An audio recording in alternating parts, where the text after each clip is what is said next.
오늘 우리에게 주시는 하나님의 말씀은 마태복음 9장 9절로 13절입니다. 제가 봉독하겠습니다. 예수께서 그곳을 떠나 지나가시다가 마태라 하는 사람이 세관에 앉아 있는 것을 보시고 이르시되 나를 따르라 하시니 일어나 따르니라. 예수께서 마태의 집에 앉아 음식을 잡수실 때에 많은 세리와 죄인들이 와서 예수와 그의 제자들과 함께 앉았더니 바리새인들이 보고 그의 제자들에게 이르되 어찌하여 너희 선생은 세리와 죄인들과 함께 잡수시느냐.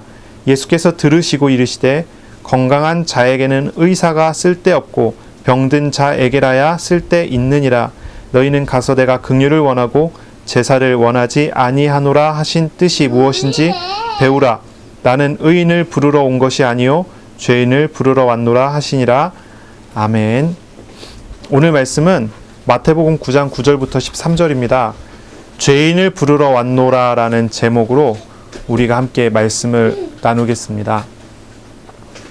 죄인을 부르러 왔노라입니다. 우리가 하나님의 나라의 백성이 됐고요. 하나님의 나라의 백성으로 살아가고 있습니다. 우리가 생각해 봐야 돼요. 하나님의 나라의 백성으로 산다는 것은 무슨 의미일까? 이걸 생각을 해봐야 되겠어요. 오래 전의 얘기예요. 벌써 10년은 더 넘은 이야기인데 언젠가 되게 굉장히 무기력하고 마음이 막 무너지고 참담하고 뭔가 되게 비참하고 우울하고 밤에 잠도 안 오는 그런 시기가 있었어요. 미래를 생각하면은 할수록 미래를 생각하면 답답하기만 하고요. 세상과 나 그리고 미래와 나 이렇게 생각했을 때 저는 정말 아무것도 아닌 존재처럼만 느껴지는 그런 때였던 것 같아요. 한계를 만난 거죠. 한계를 만난 거예요. 제가 더 이상 아무것도 할 수가 없는 그런 상태. 그런 시간이 된 거예요. 그때는 이제 그럴 만한 사건들이 여러 개가 있었던 것 같아요. 그때는 전도사 때인데 전도사 사역을 하면서 부딪힌 문제, 관계적인 문제 여러 가지가 같이 묶였죠. 기도하려고 하는데 기도도 잘 되지가 않아요. 기도도 잘 되지 않고 집중도 안 되고 기도할 만한 마음도 안 생기고 하나님이 바라봐지지도 않고 하나님께 집중도 되지 않아요. 이제 뭔가 많이 다 무너진 거죠. 열심히 사역을 하고 열심히 뛰어다니고 뭔가 현장에서 역사도 일어나고 응답도 오고 많은 것들이 됐는데 가장 근본적인 게 하나가 무너지기 시작하니까 다 무너지는 거예요. 그런 상태로 몇 주의 시간이 막 흘러갔습니다. 사실 이제 기도도 잘 안 되던 그런 때란 말이에요. 제가 뭔가 이제 할 수가 없는 때란 말이에요. 예배 드리려고 가서 앉아 있으면은 예배가 드려지는 게 아니라 계속 시달리는 거예요. 자꾸 저를 때리고 설교로 막 때리고 막 시달리는 거예요. 그런 상황이었던 것 같아요. 그런데도 하나님께서 일을 하세요. 하나님께서 일을 하세요. 뭔가 굉장히 절묘한 시간표였던 것 같아요. 얽매여져 있는 여러 가지 사건들이 있는데 그 얽매여져 있는 여러 가지 사건들을 하나하나 풀어가는 거예요. 어느 순간 딱 되니까 쫙 풀려가는 거예요. 굉장히 절묘한 시간표예요. 그때를 제가 지금 생각해 보면요. 고린도전서 10장 13절이 딱 떠오를 만한 그런 때였던 것 같아요. 감당하지 못하는 시험을 허락하지 않고 당할 때쯤에는 피할 길을 내셔서 능히 감당하게 하신다고 하는 그 말씀이죠. 하나님께서 절묘한 시간표를 가지고 일을 하신 것 같아요. 그때 제가 경험하고 확실히 알게 될 만한 것들은 그런 거였죠. 하나님이 저를 보호하신다는 거예요. 하나님이 저를 인도하신다는 거예요. 하나님이 저를 온전히 짊어지셨다는 거예요. 하나님께서요, 문제들이, 사건들이 풀려가도록 하시는데, 하나님이 일하신다고 하는 표시를 팍팍 내면서 일을 하세요. 제가 혹시 못 알아들을까봐 그러는 것 같아요. 하나님이 하시고 있는 일이라는 그런 어떤 확실한 어떤 그런 메시지를 저한테 막 던지면서 일을 하세요. 그래 돼버리니까 어떤 생각이 드냐면 제가 기도가 안 되고 제가 마음이 무너졌고 여러 가지 한계를 만난 그런 상황이 아무것도 아닌 것 같아요. 하나님이 일을 하시니까 하나님의 일이 나타나니까 제가 뭔가를 한다는 게 아무것도 아니에요. 그때 보면은 이제 우연히 한두 가지가 겹치는 그런 사건들이 아니에요. 몰라볼 수 없는 하나님이 하시는 일들을 보게 하는 그런 진행들이 쭉 일어나는 거죠. 그러니까 제가 그때를 딱 생각해 보면요. 하나님 품 안에 있는 백성이라는 게 어떤 건가. 그런 의미를 생각하게 되죠. 말씀을 이렇게 쭉 묵상하면서 생각하게 됐어요. 말씀을 이렇게 읽으면서 생각하게 됐어요. 산상수훈을 읽고 이 흐름 속에서 이렇게 흘러가면서 생각해 봤어요. 하나님의 나라. 제자들과 함께 경험하게 되는 하나님의 나라.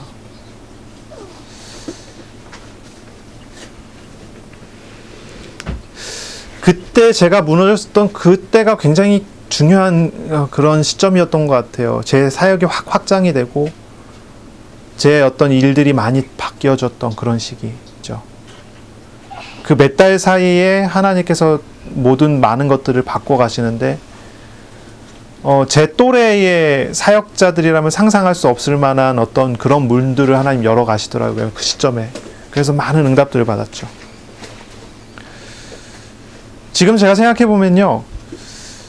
하나님의 나라의 백성인데 제가 기도를 잘한 것도 아니고 믿음의 기도로 도전한 것도 아니고 뚝심 있게 뭐 상황이 변화될 때까지 버틴 것도 아니고 겉으로는 아무렇지도 않은 척하면서도 속으로는 갈대처럼 많이 흔들리고 있었단 말이에요. 근데 제 상태와 제 모습과 상관없이 하나님이 일을 하세요. 하나님 문들을 만들어 가시고 하나님의 위로를 참 많이 받았습니다. 하나님의 위로가 저에게 와요. 지금 생각해보면 그래요. 하나님의 나라의 백성은 진짜 하나님 품 안에 있는 사람이구나. 그런 생각을 하게 돼요. 하나님이 짊어지셨다. 하나님이 품 안에 있고 하나님의 은혜 속에 있는 거구나. 간혹 어떤 분이 저한테 와서 자신이 시험 들어갖고 힘들어하는 이야기를 하실 때가 있어요. 그런 이야기를 들을 때 제가 그런 뭐랄까요? 상담을 한단 말이죠. 그럴 때마다 제가 무슨 얘기를 하냐면 이런 얘기를 해요. 하나님이 하시는 일입니다. 아직 덜 왔습니다. 더 와야 됩니다. 이런 얘기를 해요. 충분히 힘들어요. 충분히 어려워요. 충분히 시달려요. 너무 힘들어갖고 버틸 수가 없어갖고 기도도 안 되고 뭐도 안 되고 해서 저한테 상담으로 온 거예요. 제가 해줄 얘기는 다른 게 없어요. 한 가지밖에 없어요. 하나님이 함께하는 사람이니까 이거보다 더 심한 게 와도 문제가 없어요. 저는 그게 믿어져요. 그래서 얘기해요. 스스로는 많이 무너졌다 생각하는데 더 무너져도 괜찮아요. 왜냐하면 하나님께서 진짜 함께 하시기 때문에. 지금 하는 일조차도 우상을 내려놓고 자기 자신을 내려놓도록 하는 하나님의 과정이라면 아직 덜 내려놨으니까 자꾸 그런 얘기를 해요. 그러니 더 내려놔도 된다고 얘기해요. 저한테 상담으로 오신 분이요. 답답해 하겠죠. 그렇지 않겠어요? 힘들어서 왔는데 더 힘들어야 된다고 얘기를 하니까요. 그런데도 감사한 건 뭐냐면은 저한테 상담하러 오신 분들 제가 이렇게 상담을 하는데도 상당한 많은 분들 같은 경우는 오히려 힘을 얻어요. 힘이 빠지는 게 아니라 본질을 보는 것 같아요. 내가 껍데기를 보는구나, 알맹이를 못 봤구나 이렇게 느껴지는 것 같아요. 감사하죠, 사실은요.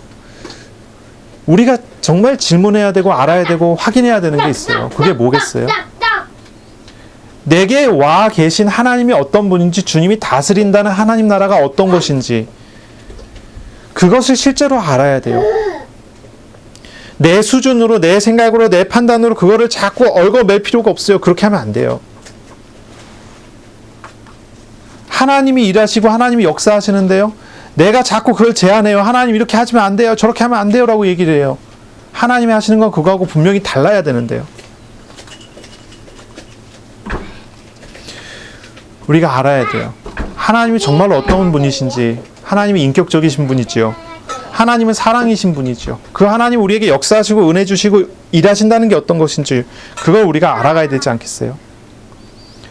우리 하나님께서는 산상수훈을 통해서 제자들에게 그리고 저와 여러분에게 하나님의 나라에 대해 가르치셨어요.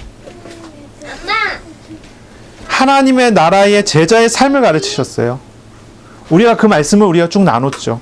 그 중에 핵심이 무엇이었습니까? 핵심 중에 핵심이에요. 하나님의 나라는 인격적이신 하나님, 우리 예수님께서 우리를 부르시고 함께 하심으로 이루어진다는 겁니다. 이 하나님의 나라는 부름받은 제자들의 수준에 따라 이루어지는 게 아니에요. 우리에게 오셔서 우리를 부르시고 우리와 함께 하시는 인격적이신 우리 하나님의 사랑으로 이루어지는 게 하나님의 나라예요. 주님께서 나에게 향하신 하나님의 뜻이 있어요. 그것을 이루도록 하나님의 사랑으로 나를 이끌어 가세요. 그것이 하나님 나라를 이루는 거예요. 그게 핵심 중에 핵심이에요. 예수님께서 제자들에게 가르친 게 뭐예요? 너희가 누구냐는 걸 가르쳤어요. 공중의 새보다 못하냐고요? 들의 들풀보다 못하냐고 물어보셨어요. 아니에요. 하나님께서는 너희 아버지께서 하늘에 계신 너희 아버지께서 너희 필요를 모르시겠냐고 물어봐요. 정말로 하나님께서 우리에게 이루시는 것은 무엇입니까? 하나님의 나라를 이루시고 하나님의 나라의 영광을 누리도록 하시는 게예요. 하나님의 나라에서 그것을 우리 가운데 주실 거예요. 인격적이신 하나님과 동행하는 그런 삶을 경험하게 하시는 거예요. 우리가 단순히 예수님 믿었다, 하나님과 함께 한다는 것과 하나님의 통치와 다스림이라고 하는 하나님의 나라가 나에게 임했다라고 이야기하는 것과 다르잖아요. 그렇죠? 단순히 내가 예수 믿고 구원받았다는 것과 지금도 하나님의 손이 나에게 역사하고 계신 하나님의 나라가 내게 임했다라고 얘기하는 게 다르단 말이에요. 근데 많은 사람들이 생각하기를 하나님의 나라를 생각하지 않고 하나님 나라를 믿지 않아요. 그냥 단순히 내가 구원받았다고 하는 그것만 생각하죠. 구원받은 신분, 하나님의 자녀된 신분을 생각하지 하나님이 지금 나를 통치하고 다스린다는 생각을 안 한단 말이에요. 예수님께서 우리에게 보이시는 것은 이 하나님의 나라예요. 마태복음의 주제가 돼요. 마가복음도 마찬가지죠. 사복음서에 동일하게 나타나요. 가장 중요한 메시지 중에 하나예요. 하나님의 나라, 하나님의 다스리는 곳, 하나님의 통치가 이루어지는 거예요. 그리고 항상 제자들에게는 그 하나님의 나라와 함께 뭘 얘기합니까? 믿음을 이야기하세요. 믿음. 믿음이 적은 자들아 그러잖아요. 풍랑이는 바다에서 걱정하고 시달리니까 뭐라고 해요? 믿음 얘기하지 않습니까? 믿음이요, 믿음. 귀신 들린 아이의 아버지가 이 아이를 데리고 제자들한테 왔을 때 이 제자들이 귀신을 쫓아보려고 무단히 노력했지만 안 됐잖아요. 그때 예수님 뭐라고 합니까? 믿음이 적은 자들아. 뭘 얘기하는 거예요? 내가 가진 무엇인가를 살리는 것이 신앙생활이 아니고요. 하나님의 통치와 다스림, 하나님의 나라를 누리는 게 신앙생활이라는 거예요. 그게 믿음을 통해서 나오는 거예요. 믿음은 뭐예요? 말 그대로 의지하는 거예요. 주님을 의지하고 주님께 맡기는 것을 믿음이라고 불러요.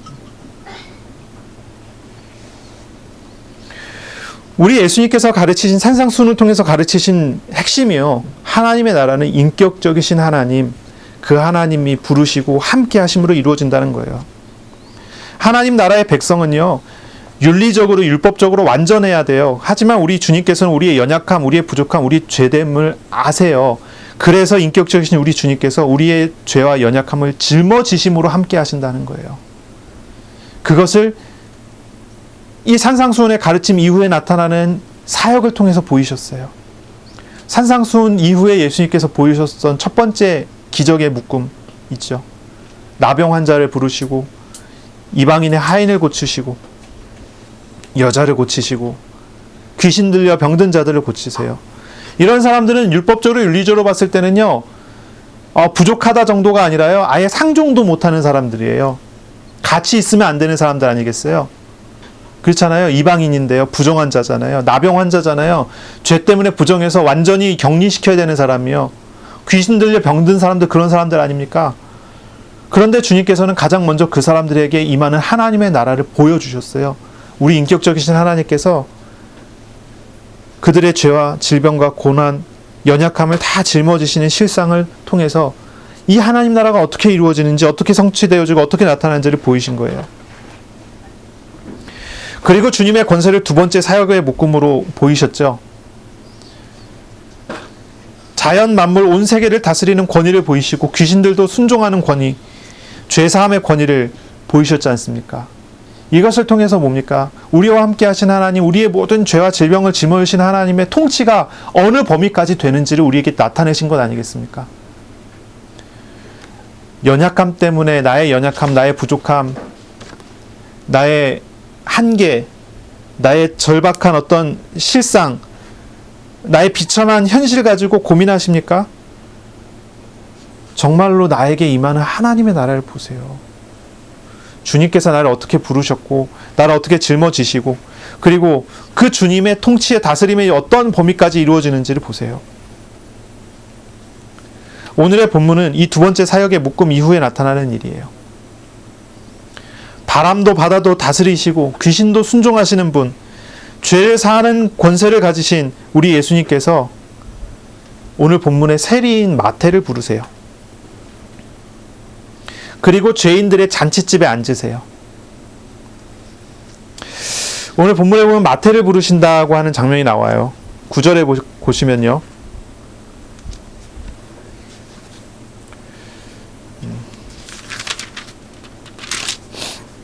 예수께서 그곳을 떠나 지나가시다가 마태라 하는 사람이 세관에 앉아있는 것을 보시고 이르시되 나를 따르라 하시니 일어나 따르니라. 얘기 나왔어요. 마태는 세리입니다. 세리라는 얘기는 세무 공무원이에요. 여기가 가버나움이잖아요. 헤롯 안티파스의 행정구역의 세관에서 일하는 사람이에요. 세관에서 일한다고 하는 얘기는 이제 세리라고 하면은 크게 한 두 종류로 생각할 수 있을 것 같아요. 한 사람은 뭐냐면 직접적으로 세금을 걷는 사람이 세리가 되겠죠. 또 한 종류는 아마도 이제 관세를 부여하는 사람인 거예요. 그러니까 관세를 부여하냐 아니면은 그냥 직접 세금을 받으러 다니느냐 이제 그런 건데요. 이 세리가 아주 악명이 높고 죄인이라고 이제 표현하는 그런 이유 중에 하나는 뭐냐면 정당히 받아야 되는 세금 이상을 불러서 세금을 걷어서 바쳐야 되는 건 바치고 나머지를 자기가 착복한다고 하는 그런 이미지가 있어서 그래요. 그렇지만 이제 관세를 부여하는 위치에 있는 세리는 그러한 부정에서는 좀 동떨어져 있는 사람이에요. 아마도 이 마태는 직접 세금을 받으려고 돌아다니는 그런 세리는 아닌 것 같아요. 이 사람은 관세를 부여하는 그런 위치에 있었을 것으로 봐요. 가버나움에 있는 세관이라고 이렇게 표현하기 때문에 그러니 이제 다른 지역에서 물품이 넘어올 때 관세를 물게 하고 막 이런 역할을 하는 그런 세리로 보는 거죠. 이 당시에 이제 유대인 사이에서는 세리를 죄인으로 취급을 했어요. 왜 죄인으로 취급을 하냐면 아마도 이제 그 11조나 정결 규례를 어기는 그런 직종으로 봤기 때문이에요. 그 세무 공무원은 정결 규례를 어기는 사람 이렇게 생각을 한 거예요. 그리고 다시 말하면 부정한 사람들하고 어울린다는 거예요. 부정한 사람들하고. 원래 부정한 사람들하고는 밥도 같이 먹으면 안 되죠. 그 집에 들어가서도 안 돼요. 왜냐하면 부정하게 되니까요. 그 사람의 부정함을 옮게 되니까 그렇게 이제 표현을 한단 말이에요. 그런데 이 사람은 어떻습니까? 로마 정부를 위해서 유대인의 재물을 세금으로 뺏어가는 사람이기 때문에 매국적인 직책으로 생각을 하고 또 의식적으로 부정한 사람들인 로마인, 헬라인 같은 이방인들과 빈번한 접촉을 하는 사람이기 때문에 부정한 사람으로 인식을 해요. 그러니까 세리 중에서도 좋은 사람이 있고 나쁜 사람이 있다 이런 게 아니라 세리라고 하는 직장을 가졌다, 세리라고 하는 어떤 직책을 가졌다고 하면 그 사람, 그 직업을 가진 그 사람은 이미 부정한 저 사람들과 어울리는 사람이니까 죄인이에요. 이렇게 보는 거예요. 그리고 또 뭐 직접적으로 금전적인 갈취가 일어나는 경우도 있는 직업이 이제 세리예요. 하지만 이제 마태가 일하는 가버나움의 세관에서는 직접적인 갈취가 있을 것으로 보지는 않습니다. 그런 이제 세리라고 하는 직책의 마태, 우리 예수님께서는 이 마태를 부르셨어요. 이 마태를 부르셨어요. 가버나움을 지나가시다가 마태라고 하는 사람이 세관에 앉아 있는 것을 보시고 그냥 바로 부르셨어요. 나를 따르라. 그러니 이 사람이 바로 일어나 따릅니다. 한번 생각해 보시어요. 이 마태라는 사람은 어떤 사람이에요? 세리예요. 세무 공무원이에요. 돈은 많아요. 경제적으로 부유한 사람이에요. 이 사람들이 이 마태라는 사람이 유대인들에게는 왕따를 당하는 사람이지만 하지만 비슷한 위치에 있는 사람들 사이에서는 명망이 있는 사람이에요. 이 사람이 어울리는 문화, 이 사람이 어울리는 환경, 이 사람이 접하는 사람들은 뭐라 그럴까요? 좀 고위직에 있는 공무원들이나 이런 사람들과 어울리는 사람이에요. 그런데 목수인 예수님, 뭔가 뛰어난 가르침이 있었고 뛰어난 어떤 기적 같은 걸 보였다 하지만 목수인 예수님이 나를 따라오라 얘기한다고 자기의 직장과 자기의 직업과 자기의 가족과 모든 것을 버리고 따라갈 만한 그런 것이 됐을까요? 근데 이 마태는 바로 따라 나섰단 말이죠. 아마도 이 마태는요, 예수님의 부름을 받기 전부터 예수님에 대해서 알았고 예수님을 따라다녔고 산상수훈의 가르침도 받았고 여러 표적들의 목격자였던 것으로 생각이 들어요. 왜 그럴까요? 오늘 말씀을 보면 그렇잖아요. 산상수훈의 말씀을 기록한 걸 보면 그렇잖아요. 이 마태는 제자에 포함되지 않았지만 무리 중에 한 사람으로 예수님의 기적들을 쭉 따라 붙었던 그런 사람인 것 같아요. 그런데 예수님께서 이 마태를 부르세요. 그랬을 때 이제 비로소 예수님을 따라 붙으면서 제자가 되는 것이죠. 이 마태는요, 자신의 사회적인 지위, 경제적인 것, 모든 것을 다 버리고 예수님을 따릅니다.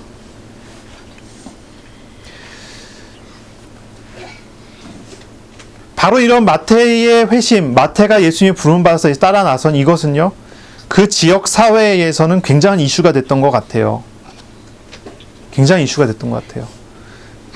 저 세리가 예수님을 따라 나섰다는 거예요.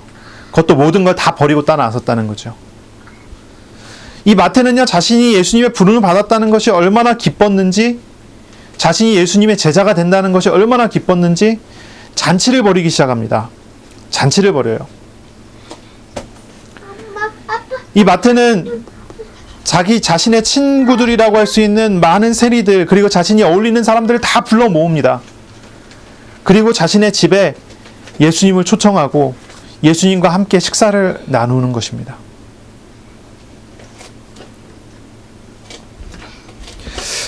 현대의 우리들은요, 같이 식사를 한다, 식사할 수도 있지, 그렇게 생각을 해요. 그렇죠? 그런데 이 당시에 같이 유대 사회에서 같이 식사를 한다고 하는 의미는 우리가 현대에서 생각하는 같이 밥 먹는다는 의미하고 좀 달라요. 지금 우리가 좀 얘기할 게 있고 그러면 같이 밥 먹자 이렇게 얘기할 수도 있잖아요. 근데 이 당시에는 그런 게 아니에요. 자기 집에 잔치를 벌이고 초청을 해서 같이 한 식탁에서 식탁교제를 했다고 하는 것은 어떻게 얘기하면 이런 표현이 맞아요. 하나됨을 의미한다고 할까요? 공동체됨을 의미한다고 할까요? 나는 너와 같다, 너는 나와 같다, 이런 표현이 된다고 할까요? 그런 거예요. 이 당시에 이제 식사를 하는 그런 어떤 장면을 보면은 가장 우리가 잘 기억할 수 있는 그런 장면이 있죠. 최후의 만찬이라고 하는 그림이 있어요. 그게 이제 이 당시에 유대인 사회에서 식사를 하는 어떤 그런 모형이라고 할 수 있는데, 이 당시에 식사를 하면은 어떻게 하냐면 이제 최후의 만찬도 다 앉아 있죠. 사실은 이 당시에 식사를 하면 누워요. 한쪽으로 완전히 눕습니다. 누워서 밥을 먹어요. 굉장히 긴 대화를 하면서 계속 이제 먹으면서 이 얘기를 하는 거죠. 그러니까 이제 하나의 어떤 일종의 교제가 이루어지는 거예요. 하나됨의 교제. 서로 마음을 나누고 이제 나누는 교제가 되는 거예요. 그러니 이 식탁 교제를 가지고 바리새인들이 굉장히 반대를 하고 시비를 겁니다. 부정한 자들과 함께 교제를 나눠요. 부정한 자들과 스쳐 지나가도 이 사람들은 부정하다 얘기를 하는데, 그 집에 들어가서 그 사람들과 함께 식탁에 앉아서 함께 교제를 나누고 함께 식사를 나눈단 말이에요. 부정한 자들과 함께 식상을 하면 부정한 자가 된다는 인식이 있는데, 근데 예수님께서는 죄인들과 세리들을 다 모아놓고 제자들과 함께 가서 거기에 앉아가고 식사를 나누신단 말이에요. 그러니 바리새인들은 보기를 예수님과 그 제자들이 부정한 자가 된다고 얘기를 하는 거예요. 죄인들과 세리들과 같이 하니 예수님도 그런 사람이 된다는 거예요. 그러나 결과는 어떻습니까? 정반대로 나오지 않습니까? 오히려 예수님께서 그 죄인들의 모든 죄를 짊어지시는 식사가 되잖아요. 그 죄인과 세리들의 모든 죄와 고통과 아픔과 슬픔을 다 짊어지시는 그런 식사가 돼요. 우리 인격적이신 예수님께서는 그들과 함께 나누시고 그들을 불쌍히 여기시고 구원하시는 그런 식사가 돼요.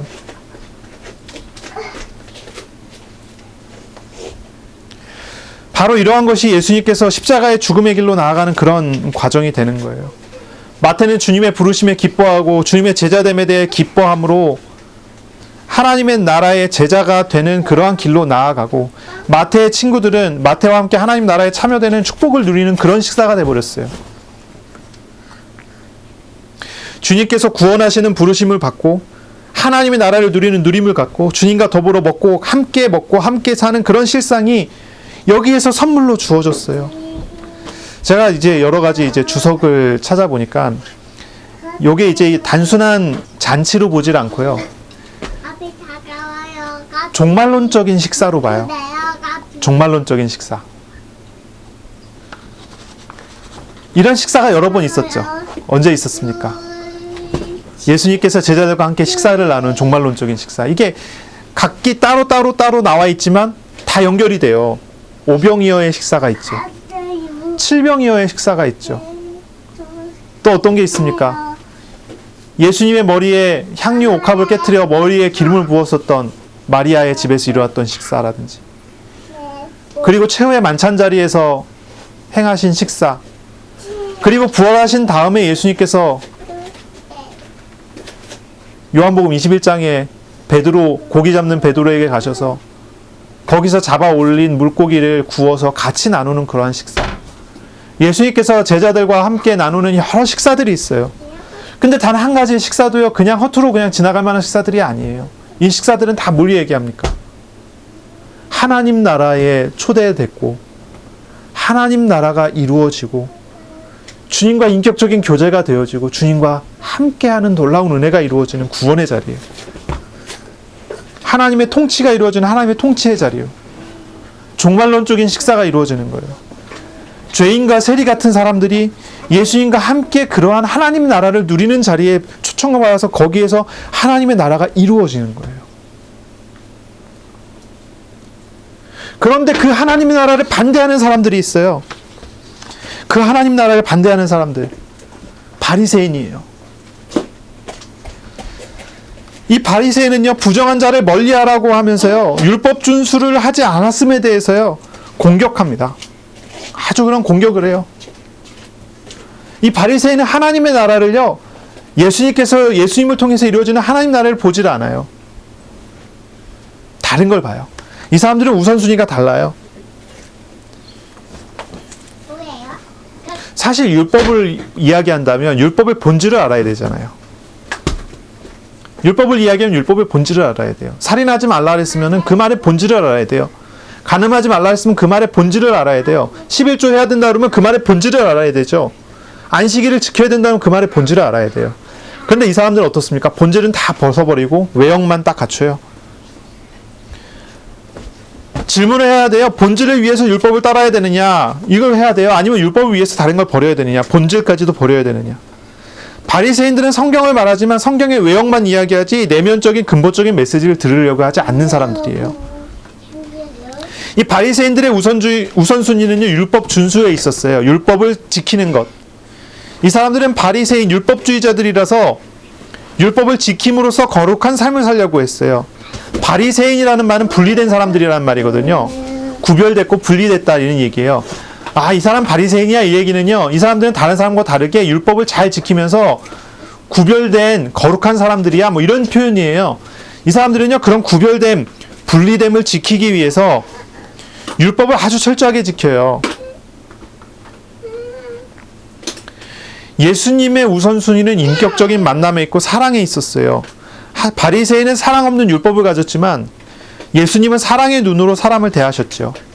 하나님 나라의 주님은 나를 어떻게 대하십니까? 사랑으로 대하시고 인격적으로 대하시는데 이 바리새인들은 그렇지 않아요. 율법으로 대해요. 흠을 찾아요. 잘했다 잘못했다를 찾아요. 우리 하나님은 우리를 관계적으로 인격적으로 우리를 어떻게 대하시는지를 우리는 알잖아요. 그렇게 하는데 이 바리새인들은 그렇지 않은 거예요. 하나님의 나라를 바라보는 시각이 완전히 다른 거예요. 우리는 하나님 나라가 어떻게 이루어집니까? 우리는 잘 알죠. 예수님을 통해서 우리 가운데 이루어진 하나님 나라를 경험했죠. 인격적이신 우리 하나님의 사랑으로 우리에게 오셔서 우리를 짊어지시고 우리와 함께 하심으로 이루어지는 게 하나님의 나라잖아요. 그런데 이 바리새인들은요, 하나님 나라가 어떻게 이루어져요? 율법을 다 지켜서 행하여서 이루어져야 된다고 생각을 하는 거예요. 지난주 우리가 이야기를 잠깐 나눴었는데 바리새인들은 메시아를 기다렸어요. 그런데 바리새인들이 메시아를 기다렸는데 이 사람들이 기다린 메시아는 우리가 만난 메시아하고는 너무 달라요. 우리 예수님께서는 우리 가운데 오셨을 때, 우리 예수님께서 우리 가운데 오실 때는 죄인과 연약한 사람들을 구원하시기 위해 오셨잖아요. 그렇죠? 긍휼을 베풀기 위해서 오셨잖아요. 근데 바리새인들은 어떻게 생각하냐면 거룩하고 의롭고 율법을 잘 지키기 위해서 노력하는 자신들을 위해서 메시아가 와야 된다고 생각하는 거예요. 메시아는 죄 사함과 관련이 없어요. 죄인과 저 부정한 사람들과 아무 관련이 없다고 생각했어요. 이 바리새인들은 그렇게 판단을 했어요. 그러니 죄인들을 외면하고 의롭고 노력하고 도덕적으로 잘 살려고 하는 자기들에게 와야 되는 게 메시아인 거예요. 그러나 예수님께서 그들의 요구대로 그들의 원하는 대로 행하지 않으니까 이 사람들이 그걸 반대하는 거죠. 바리새인들은 기대했어요. 이분이 정말로 메시아라면 거룩한 우리들과 어울리며 우리에게 하나님 나라의 복을 줘야 된다. 천국의 복을 우리에게 줘야 된다. 하나님 나라의 복을 나에게 줘야 된다. 그런데 예수님은 그들의 요구와 그들의 어떤 원하는 바를 따라 행하지 않아요. 오히려 죄인과 세리와 함께 식탁 교제를 나누는 거예요. 부정한 자들에게 찾아가는 거예요. 연약한 사람들에게 찾아가는 거예요. 죄인의 죄를 사해 주는 거예요. 이 바리새인들이 절대로 받아들일 수가 없는 거지요. 그들의 우선순위의 모든 것들을 다 부정하는 그런 일들이 돼버려요.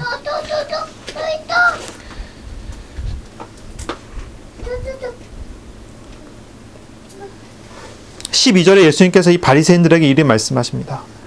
예수께서 말씀하시기를 건강한 자에게는 의사가 쓸데없고 병든 자에게라야 쓸데가 있느니라. 너희는 가서 내가 긍휼을 원하고 제사를 원하지 아니하노라 하신 뜻이 무엇인지 배우라. 나는 의인을 부르러 온 것이 아니요 죄인을 부르러 왔노라 하시니라. 이건 이제 호세아서 6장 6절 말씀을 인용한 건데요. 호세아 6장 6절입니다.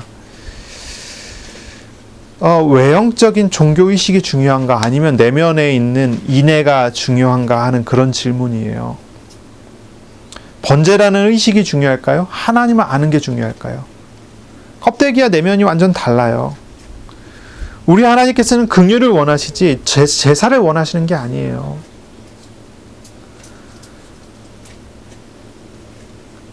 우리 하나님께서 우리에게 원하시는 것은 죄인을 향한 하나님의 사랑을 주시고 그런 사랑을 받은 사람들이 다른 사람을 또 그렇게 사랑하기를 원하시는 것이지 율법적인 어떤 기준을 가지고 옳다 틀리다 정죄하고 하는 그런 행동을 원하는 게 아니에요. 의식적인 외형적인 것은 아무 쓸데가 없어요.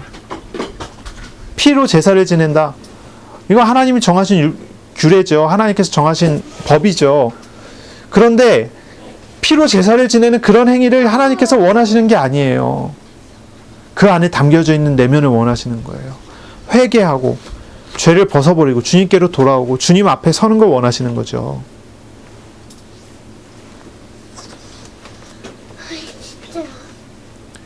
어떤 사람이 의로운 사람입니까? 어떤 사람이 의로운 사람이에요? 하나님의 나라의 백성은 반드시 의로운 사람이어야 돼요. 하나님의 나라의 백성은 의로워야 돼요. 어떤 사람은 의로운 사람이에요? 바리새인이 의로운 사람입니까? 실제로 이 바리새인은요, 죄를 안 짓기 위해서 굉장히 노력하는 사람이에요. 애쓰는 사람이에요. 깨끗한 사람들이에요. 근데 이 사람들이 의로운 사람입니까? 네.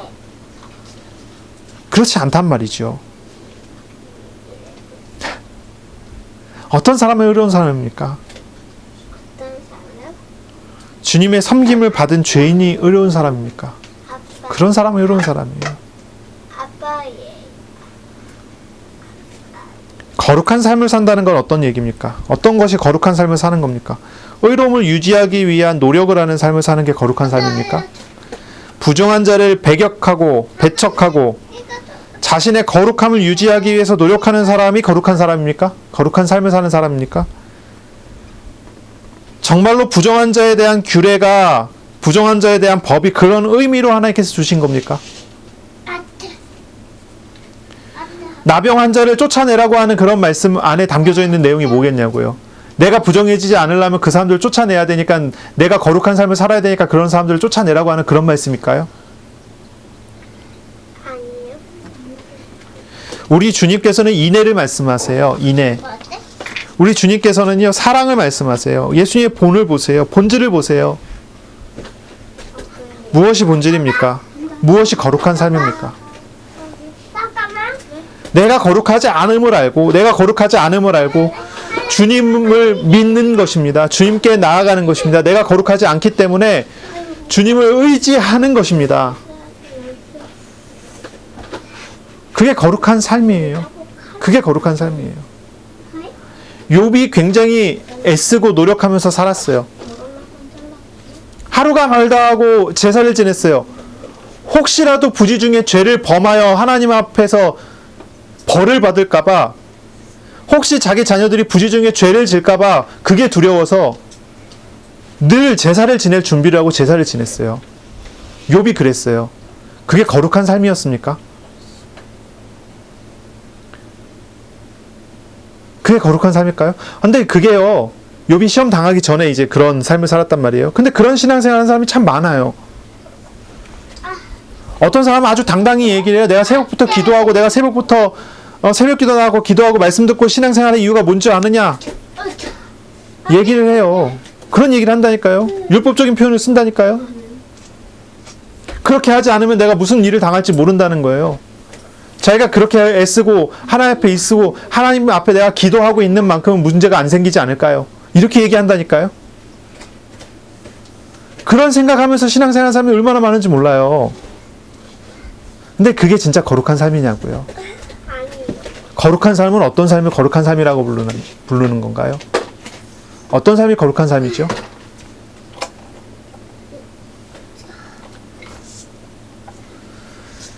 주님과 함께하는 삶이죠. 주님을 의지하고 주님과 동행하는 삶이에요. 자기를 부인하고 자기의 욕심과 판단과 우상에서 돌이켜 주님을 바라보는 그런 삶이에요.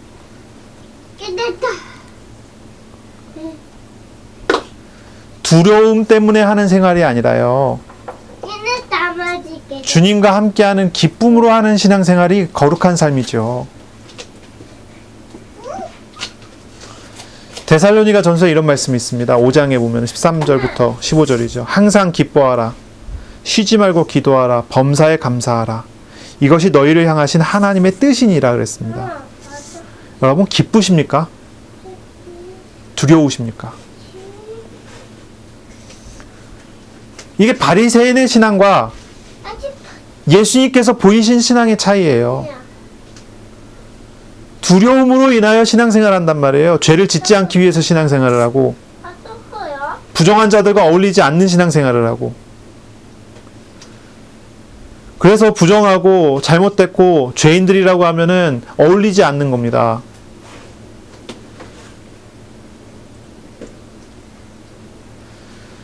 우리 주님께서는 정반대로 했어요. 그렇지 않았단 말이에요. 은혜 주시는 하나님의 은혜가 있는 그런 신앙이라는 거예요. 기쁨이 있고 감사가 있고 은혜가 있고, 고통받는 사람이 있으면 고통받는 사람의 고통을 짊어지시는, 그래서 그들에게 기쁨이 되게 하는 하나님이 어떤 하나님이십니까?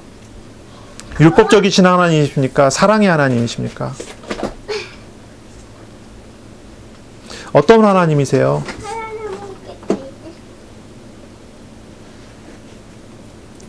예수님께서 말씀하셨어요. 나는 죄인을 부르러 왔노라 말씀하셨어요. 죄인을 부르러 왔노라. 나는 의인을 부르러 온 것이 아니요 죄인을 부르러 왔노라 말씀하셨어요. 건강한 자는 의사가 쓸데없고 병든 자에게 쓸데있다 말씀하세요. 어떤 사람이 의로운 사람입니까? 어떤 사람이 죄인입니까? 바리새인이 의로운 사람입니까? 의로운 척하는 사람이 의로운 사람은 아니에요. 사실 의인은 없어요. 하나도 없어요. 모든 사람이 죄를 범하였어요. 하나님의 영광에 이르지 못합니다.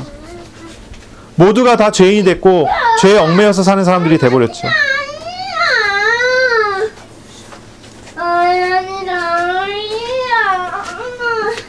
우리가 신앙생활을 합니다. 주님께 어떻게 나아가고 계십니까? 주님과 인격적인 교제를 하면서 삶을 살고 계십니까? 주님과 동행하는 은혜를 누리기 위한 그런 삶을 살고 계십니까?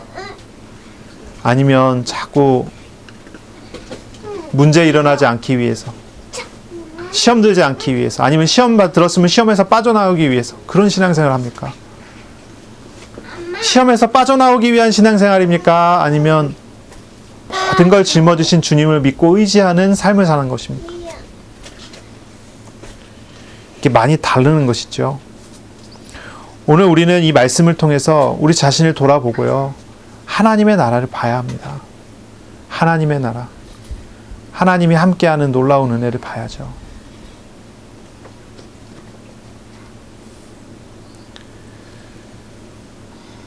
내가 그냥 단순히 하나님을 믿었다가 아니라 우리 주님께서 나와 함께 하시며 다스리시고 일하신다고 하는 것을 믿으시기 바랍니다. 아멘. 아무도 아멘을 하지 않는 그런 은혜를 누리시기 바랍니다. 아멘. 우리가 죄인입니다. 죄가 많아요. 그러나 우리를 짊어지신 하나님이 계십니다. 주님이 하시는, 일하시는 것, 주님이 역사하시는 것을 보시기를 바랍니다. 매주 우리가 말씀을 마무리하면서 이야기를 하는데요, 기도하는 시간을 좀 회복하시기 바랍니다. 기도하는 시간을 가지세요. 시간을 정해놓고 말씀을 묵상하시는 시간, 하나님과 인격적인 교제를 나누는 그런 시간을 가지세요. 주님의 마음과 생각을 배우는 그런 시간을 가지세요. 이게 가장 중요하지 않겠어요? 말씀을 많이 읽어서 지식을 많이 쌓는 게 중요한 게 아니에요. 신학책이나 어떤 경건서적 같은 거를 많이 읽어서 거기서 뭔가 많은 지식을 쌓아야 되는 게 아니에요. 우리 하나님과 우리와 인격적인 관계, 인격적인 교제를 나누는 게 중요해요. 그것을 회복해야 돼요. 하나님과 동행하는 사람, 하나님의 은혜를 누리는 사람이 우리의 과거 선배들이 하나님과 어떻게 동행했는지를 경건서적을 통해서 배울 수 있는 것이지, 경건서적에 나오는 이렇게 하면 된다, 저렇게 하면 된다고 하는 어떤 그런 이론을 통해서 신앙생활하는 게 아니에요. 본질을 봐야죠. 철로역정 읽어보셨나요? 예, 우리 읽어본 사람이 있습니다. 철로역정을 보면 어떤 게 배워지죠? 하나님 나라에 들어가는 것은 참 멀고 힘들고 험한 길이구나, 이렇게 배웁니까?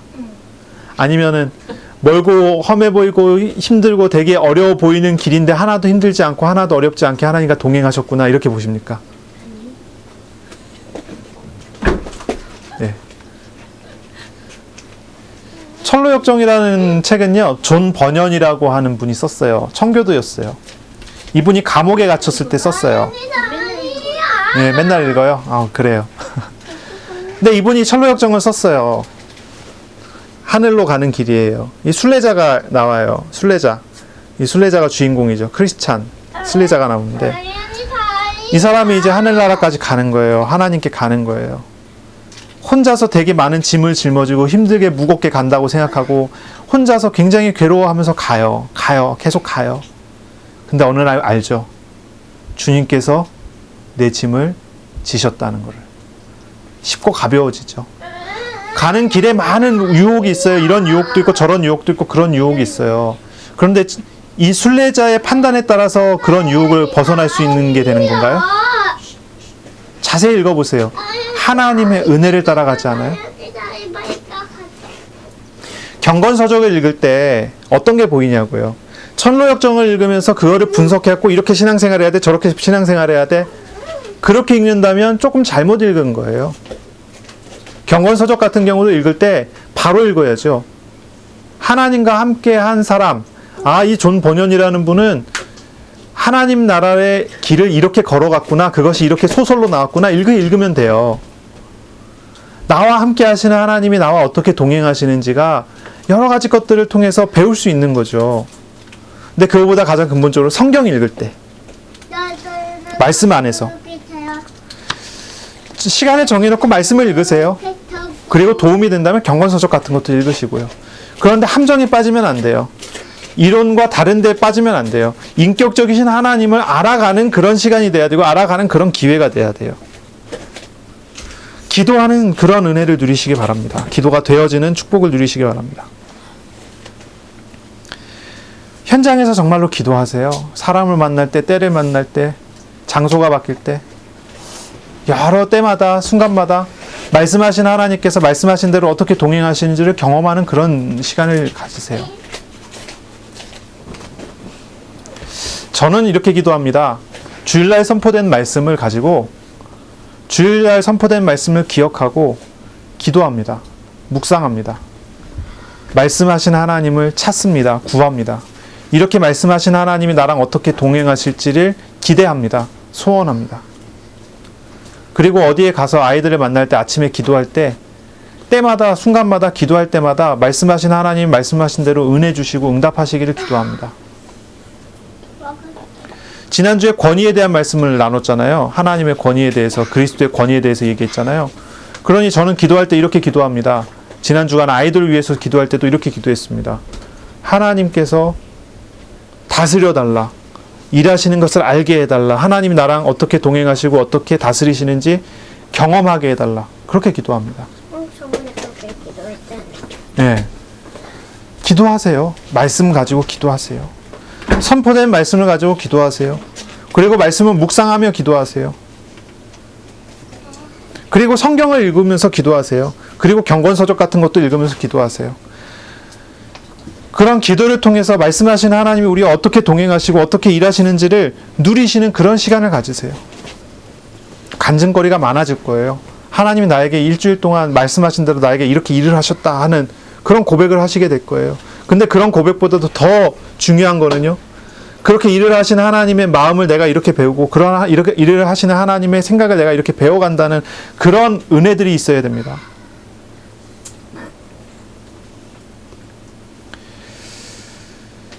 예수님의 말씀이에요. 나는 의인을 부르러 온 것이 아니라 죄인을 부르러 왔노라. 완벽주의에 빠지지 마시고 너무 완벽하려고 하시는 우리 성도님 완벽주의에 빠지지 마시고 내가 죄인이고 연약한 자이기에 우리 주님께서 나를 섬기시고 나에게 오셨다는 것을 기억하시고 주님을 더 잘 의지하고 주님과 함께하는 은혜를 누리시기 바랍니다. 기도합니다. 하나님 감사합니다. 오늘도 말씀하시고 오늘도 우리와 동행하시니 감사합니다. 말씀하시는 대로 우리에게 임한 하나님의 나라를 누리게 하여 주옵소서. 하나님께서 다스리시는 것 믿고 의지하는 믿음을 허락하여 주옵소서. 우리에게 오신 인격적이신 하나님과 교제하는 그런 한 주간이 될 수 있도록 은혜 내려 주옵소서. 우리에게 있는 여러 가지 죄악과 우상들이 정말 주님 앞에서 다 내려놔지고 버려지는 시간 되도록 인도하여 주옵소서. 주님께서 은혜 주시고 인도하시길 간절히 소원합니다. 예수님 이름으로 기도합니다. 아멘.